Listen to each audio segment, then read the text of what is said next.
Saudara-saudariku yang terkasih, pada permenungan kali ini saya tidak membagikan permenungan atau refleksi atas 3 bacaan pada hari Minggu biasa yang ke-22 ini. Tetapi saya tertarik pada Nabi Musa yang ada dalam bacaan pertama.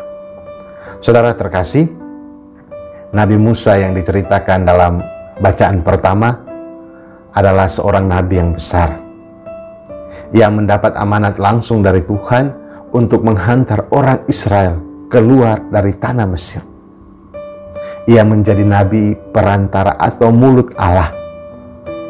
Ia menjadi orang yang terpilih, tetapi di ujung perjalanannya, ia hanya bisa memandang tanah terjanji dari kejauhan.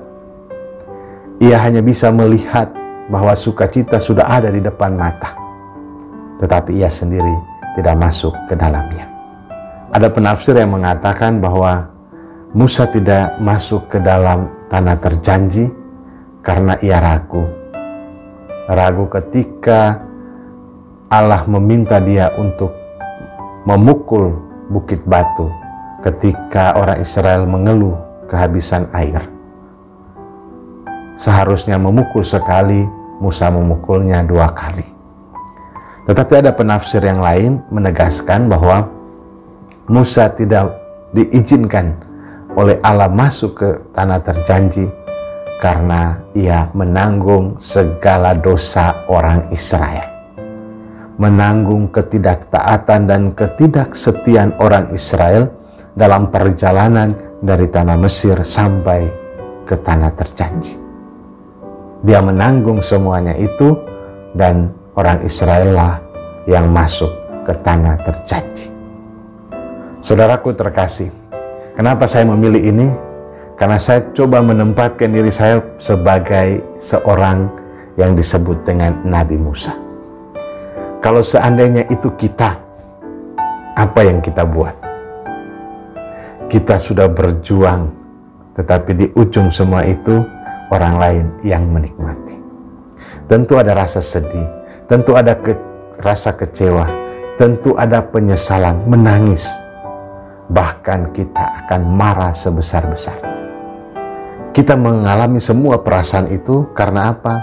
Karena kita merasa bahwa usaha kita, kerja keras kita, penemanan kita, kebersamaan dan perjuangan melewati begitu banyak tantangan terasa sia-sia. Namun sebaliknya, Musa dengan segala kerendahan hatinya, dengan hati yang lapang, justru mendoakan mereka, justru memandang dengan penuh iman, dan bahkan memberi nasihat dan pendasaran bagi orang Israel yang akan masuk ke tanah terjanji.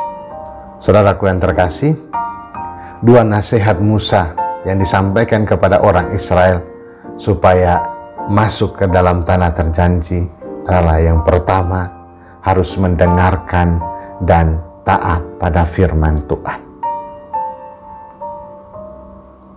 Yang kedua, jangan menambah atau mengurangi aturan atau tata hidup, karena itu adalah firman Tuhan.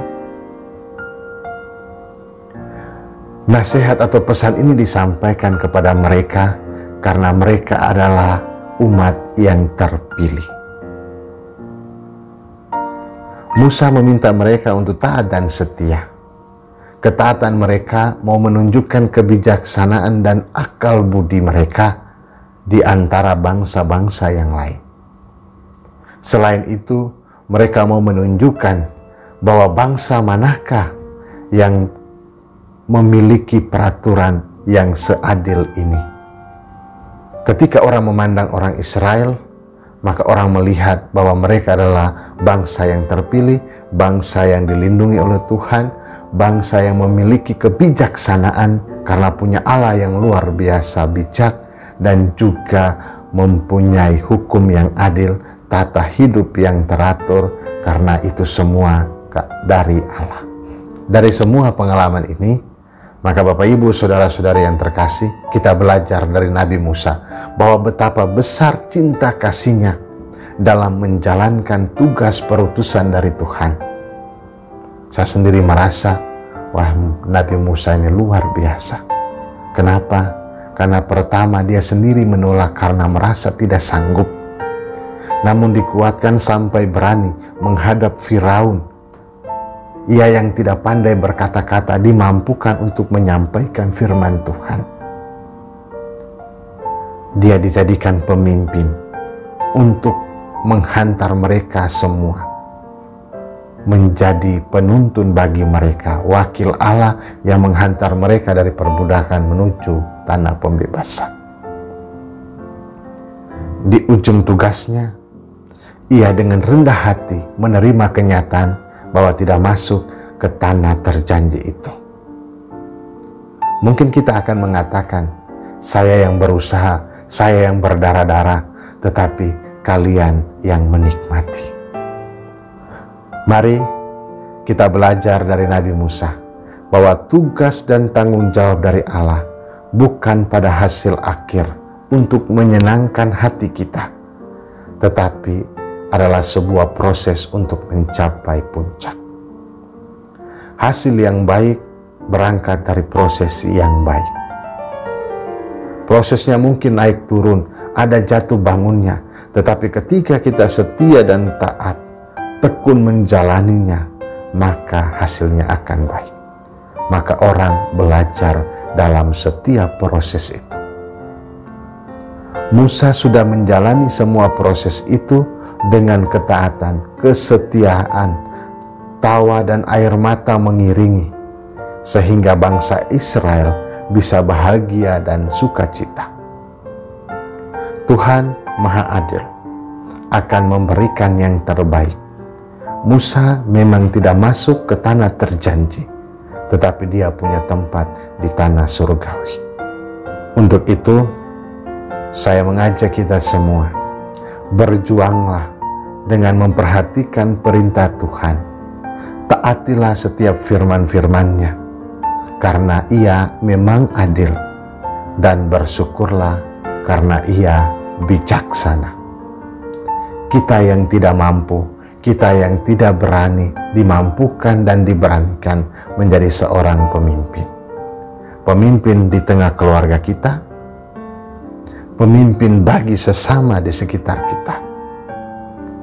Bagi mereka yang sedang kehausan dan kelaparan, kita menjadi perpanjangan tangan kasih Allah untuk menghantar mereka semua, menghantar mereka untuk mengalami sukacita dan kebahagiaan.